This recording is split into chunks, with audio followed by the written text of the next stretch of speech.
Thank you. Thank you, Chairman Bloom, members of the committee. Kathy Lynch representing CR&R and the Association of Compost Producers.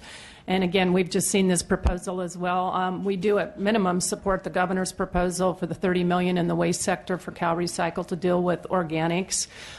We know that there's two bills moving through the legislature with Mr. Chesbro and Mr. Williams, and that they are shovel-ready projects ready to go on the ground. CalRecycle, I think, is one of the agencies that deserves a gold star for being really ahead of the curve with its metrics.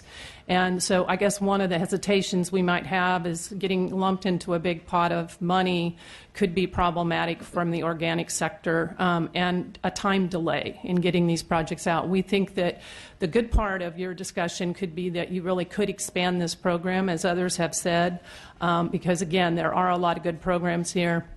And if the policy from the Chesbro and the Williams bill is going to get implemented at CalRecycle, I guess a question might be how would this dovetail with the way the Assembly proposal outlines would the agency be interfacing, because there's an interconnection between the funding. And I just came from the cap and trade scoping plan over at CARB, and there's a healthy conversation going on over there, and the organics is a big component of the 5-year scoping plan. So we hope that you will consider all these things as you move forward, and we thank you for the opportunity to comment. Thank you. Good morning, Steve Wallach. A couple items I wanted to discuss on behalf of the Alameda County Transportation Commission. They're part of the Transportation Coalition and support the funding that's in this proposal.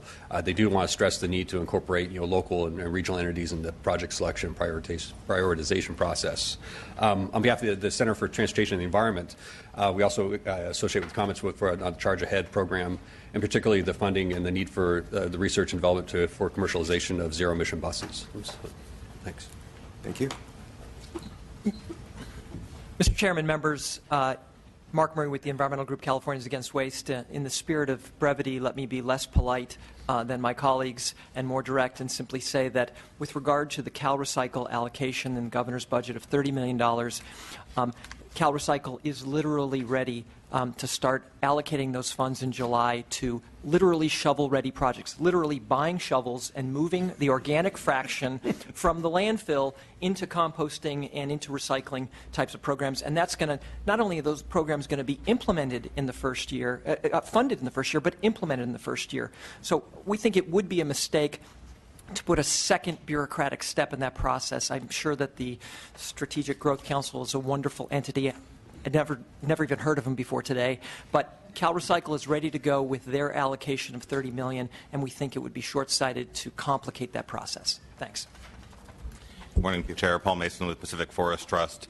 I also just came over from the Air Resources Board scoping plan hearing, and I think you're going to note a number of people who you usually see in these discussions not here because they're waiting in line over at that AB 32 discussion. So just that observation.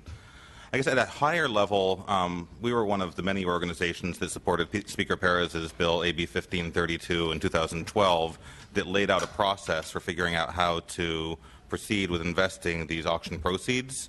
And we thought that that was a thoughtful process. The more than a year that the administration has spent developing an investment plan and an expenditure plan was also something that we and others engaged in, had many meetings and hearings around the state, and thought that that was a thoughtful process, and would encourage the Assembly as well as the Senate, who sort of started this alternate conversation, to not lose track of the work that's already been done on these issues, because it has come up with what we think is fundamentally a good portfolio approach to investments to address climate issues in California.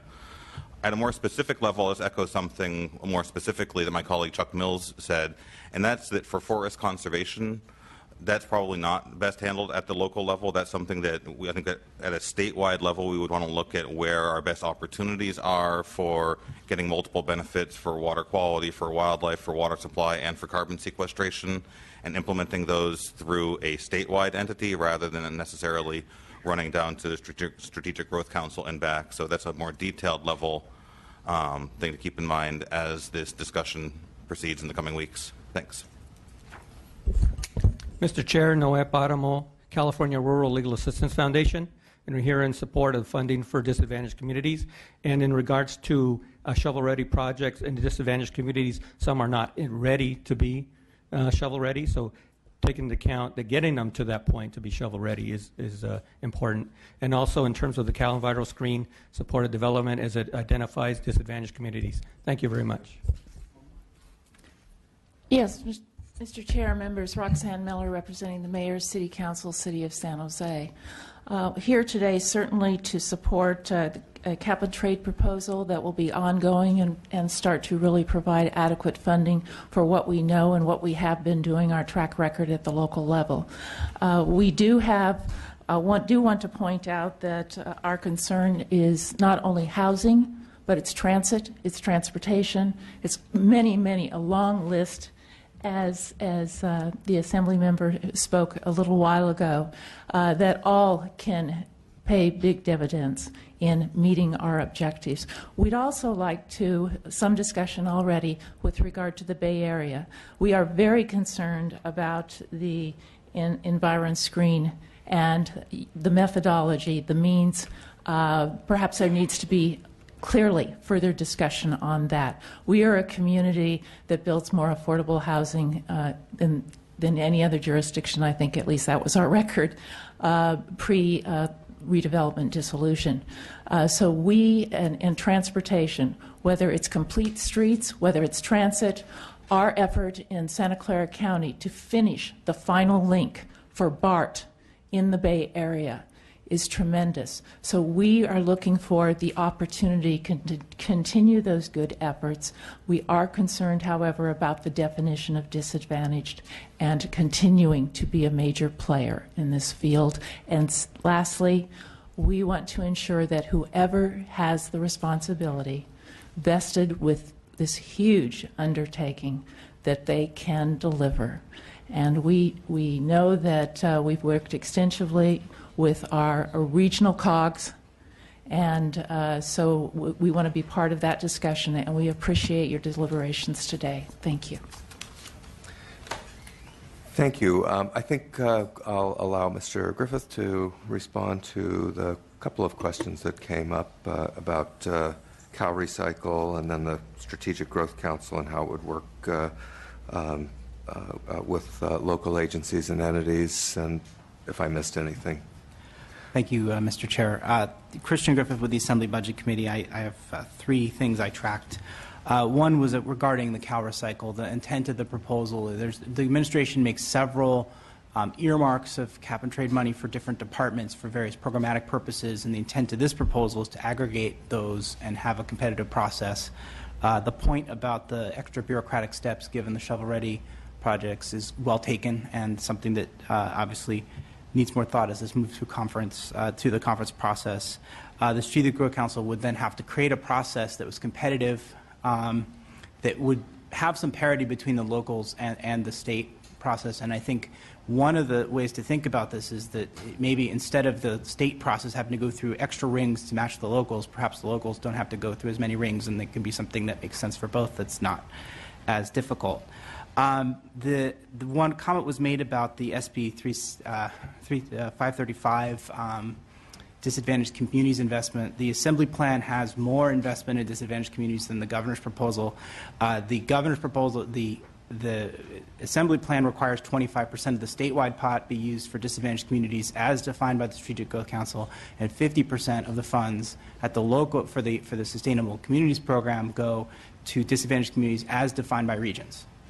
Finally, there's a number of comments regarding direct funding to locals, which I think is another point that's well taken. As the fuel fee portion of AB 32 comes online next year in 2015, and the full funding picture emerges, and frankly the transportation nexus with the program emerges, it seems that the appropriate time to have a conversation about how cap and trade can be used directly at a local level, and have the regions and the MPOs directly in that conversation, the counties directly in that conversation, cities as well. And also it's the time to think about how to integrate transit and complete streets in the conversation too, because they will be impacted by the fact that the fuels tax will be on board. Thank you. Thank you. Let's move to comments from the committee. And Ms. Skinner, whenever you're ready, just let me know. Mr. Gordon. Thank you. Couple comments. One, I do appreciate that we're talking about a one-year proposal. I think things are fluid with cap and trade, and we need to be in a position where we can remain flexible. I've also had the opportunity this year, as I've worked on AB 1970, to work with the local government coalition, and that piece of legislation tries to link cap and trade and local governments, and I do think that local governments have an awful lot to offer in the ability to help us achieve our goals under AB 32 and cap and trade. So I like the some language in here that recognizes, and particularly the comments of Budget Chair Skinner, that recognizes some of the value of the local governments in this regard. Conservation activities, particularly some of the forest-related activities, the composting activities are things that are important to me, and I see that they're in here, slightly packaged in a slightly different way, but this, to me, is a proposal that I will be more than happy to support, and at the appropriate time, I'll make a motion in that regard. Thank you, Mr. Patterson, and then Ms. Campos. Thank you. I'm going to have to vote no on the proposal for a variety of reasons, and I'm not going to reiterate all of them. But I just want to call attention to the fact that I think this is worse than the governor's proposal. It, at best, eliminates maybe a range of from 1 to 2 metric tons at a cost of $1 billion. And so what we have in front of us is in exchange for taking $1 billion out of the economy at ratepayers' expense, we're going to be funding apparently, well, I'm going to call them ill-conceived plans by government, which will lead to what looks like the state will meet slightly more than 0.5% of the state's emission reduction goals. This is seeming to me a huge price tag for a limited amount of reduction. Obviously, I'm going to have to take some issue with what amounts to a slush fund that's even growing larger with respect to high-speed rail. I mean, we're authorizing to borrow up to $20 billion of railroad rehabilitation and improvement financing. In addition, up to $20 billion in lease revenue bond authority, even at a time when the High-Speed Rail Authority is trying to make a case that it can show cause why it should not be disallowed from dipping into the Prop 1A funds. So to me, this looks like it's sort of a backdoor methodology to get around some really serious issues that are in the public domain and are, in fact, in the courts. Let me just suggest something else. I actually have to take some objection to the idea that the use of the cap and trade revenue for repayment of either of those finance mechanisms for high-speed rail will be determined by meeting, assuming to meet, the criteria designated by the Strategic Growth Council, a body appointed by the governor and, in my judgment, works for the governor. And so to suggest that the Strategic Growth Council may have difficulty in finding the nexus between spending all of the cap and trade on high-speed rail and trying to justify it with respect to the greenhouse gas emission reductions that are supposed to, frankly, I'm a little suspicious of, the whose garden hen house. Where are the checks and balances? And I just want to finally, this does absolutely ignore the LAO's concerns that taking this kind of money out of the economy without benefiting ratepayers or by offsetting significant amounts of greenhouse gas with the increased energy costs that are associated with this, I have to vote a strong no on it and would ask my colleagues to reconsider sending this on. This is worse than the governor's plan. Ms. Campos. Thank you, Mr. Chair. So I'll just reiterate, first item is regarding the California environmental screen. I would agree with my colleague, Ms. Skinner, as she brought that forward, and how the formula affects the city of San Jose is a great concern. So I will continue to monitor that.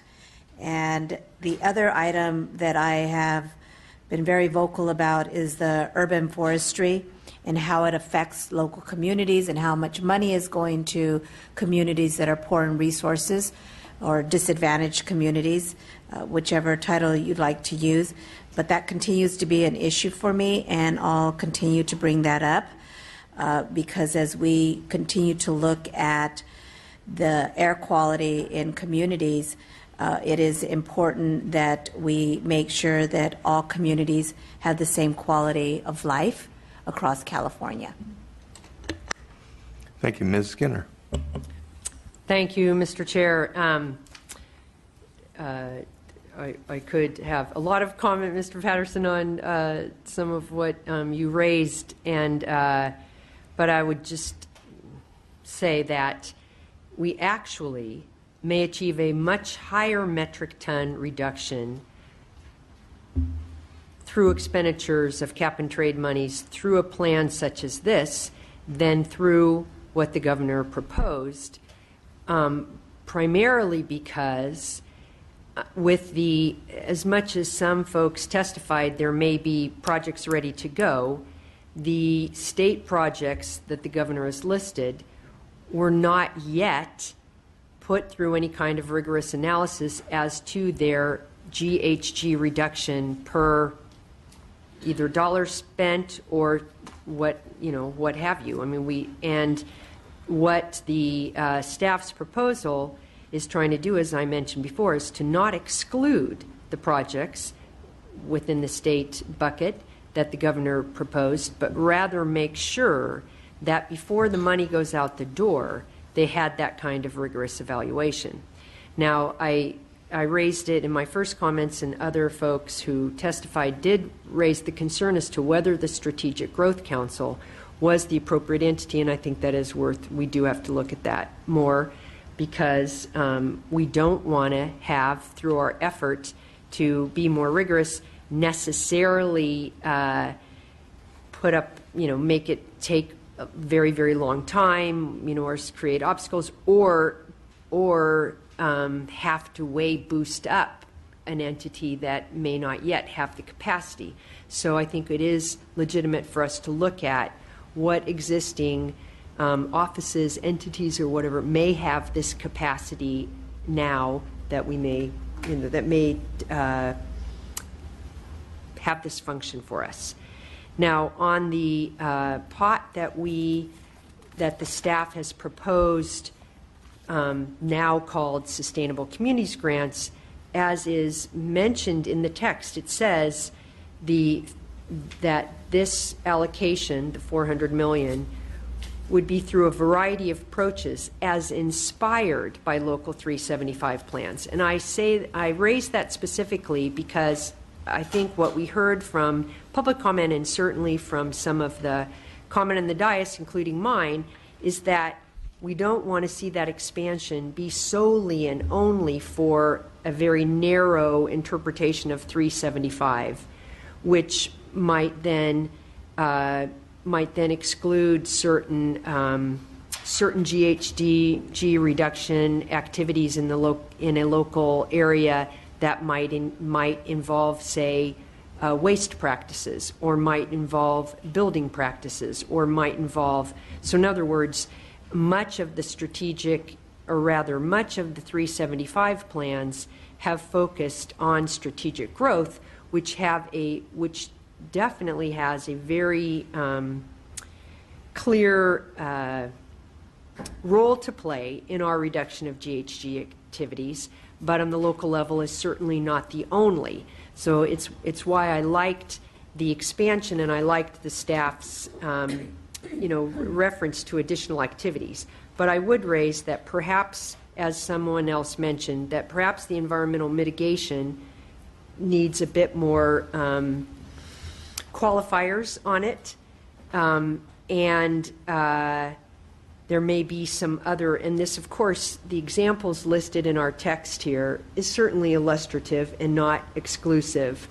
But I would finally raise that while we know, due to SB 375, that many jurisdictions and regions have now the 375 plans, as I referenced, we also have many cities and counties that have a host of other plans, whether they call them climate action plans or energy use reduction plans or GHG emissions reductions plans, and many of those even preceded their SB 375. And we certainly wouldn't want to exclude very robust activities that might be in those other type of plans from being potentially funded through this pot. And the cities that have plans like that range from, for example, San Jose, San Diego, Los Angeles, Oakland, to as small as El Cerrito and Chula Vista. So it's something that was never driven by state legislation, so comes to the forefront of we as legislators less often, but is actually very active within our local government sector throughout the state. Thank you. Well, we've been saying from the beginning that what seemed to be somewhat missing from the process was a focus on metrics and criteria and how we're going to determine the value of one project versus another. And this plan, I think, really responds to that issue. Now, whether the amount is $850 million or it's $1.04 billion, and whether or not the predicted revenues are close to what we think they might be in future years, there's still not going to be enough money to pay for every project, even those that I heard about from the many people who came to visit me and talk about their various very important priorities. So we have to have some mechanism for, and I think a good one and a robust one, for filtering through the various proposals and priorities and setting a good, logical set of priorities, and then figuring out what the metrics of those are so that we can allocate money in a fair way that achieves as many of the priorities as possible, but in the process achieves the main goal, the number one goal of these funds, and that's reducing carbon and hopefully not ending climate change, because I don't think at this point there are many scientists who think that it can be reversed, but reducing the impact of something that's very important that's happening in our environment. So from my perspective, I think a lot of very valid points have been raised today about the Assembly's plan. I think that's only natural, since this is really a series of new proposals. I think we need to take all of those into consideration. But I do think that this plan provides some superior attributes compared to that has come to us from the governor. And I think the governor's plan has some good attributes about it, too. But one of the main things about the governor's plan is, because it is such an enormous amount of money, is high-speed rail. And I think we really need to pay close attention to that aspect.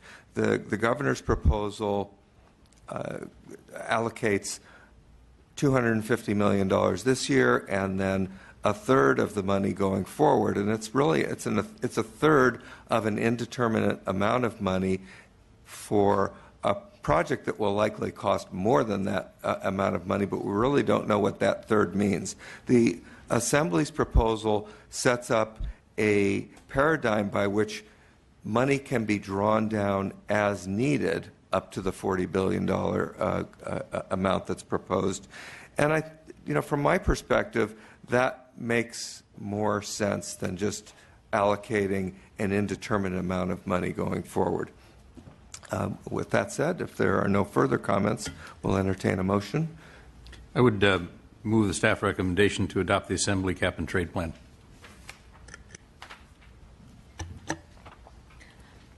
I will be supporting this plan, but I do want to reiterate that I'm hoping that the urban forestry will have greater attention to it. I understand that it's 25%, and I'm hoping that we can look at that number.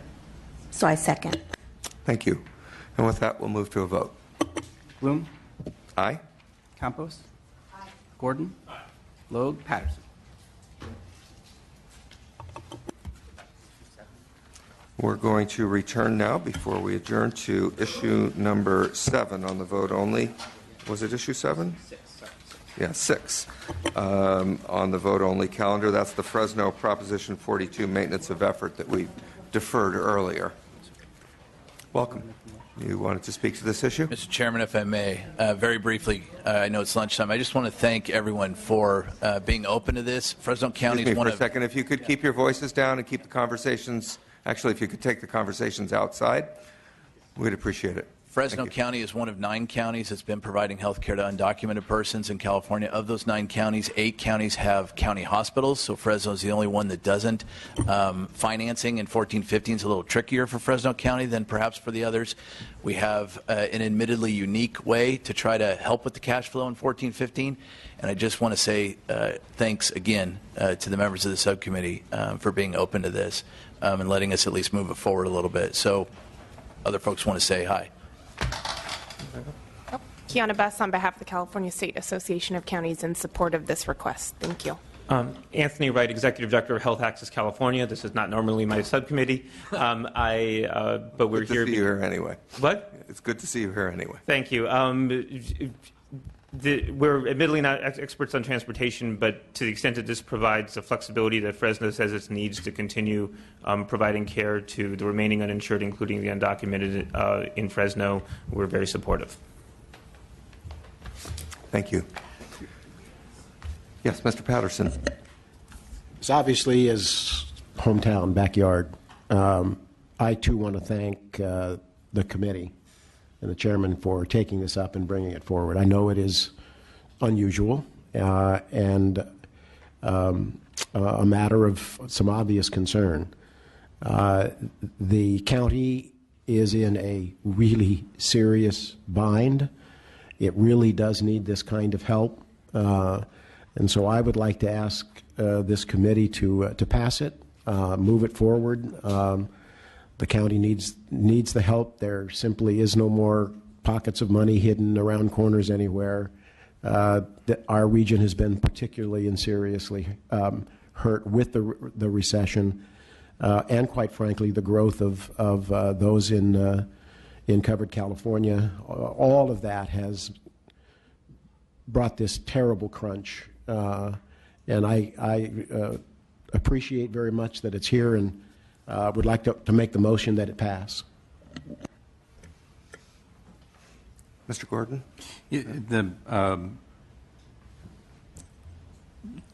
I was struggling with this a little bit, and the reason for that is that as proposed, there would be a permanent exemption on the maintenance of effort issue, but there's not a clear language that guarantees that, because there's no contractual language here that would guarantee that indigent health care is actually undertaken or continued in Fresno County.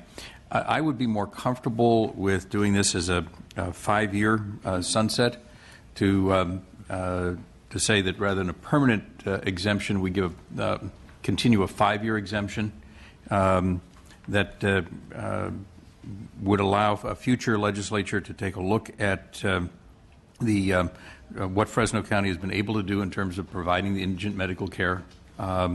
It may well be that at some future point there could be a permanent exemption, but for now I would be more comfortable with a 5-year sunset, and if that's acceptable to my colleague from Fresno, I would put that in the form of a motion and suggest that we adopt a placeholder trailer bill language that provides for a 5-year exemption from the maintenance of effort in order to guarantee the medical services.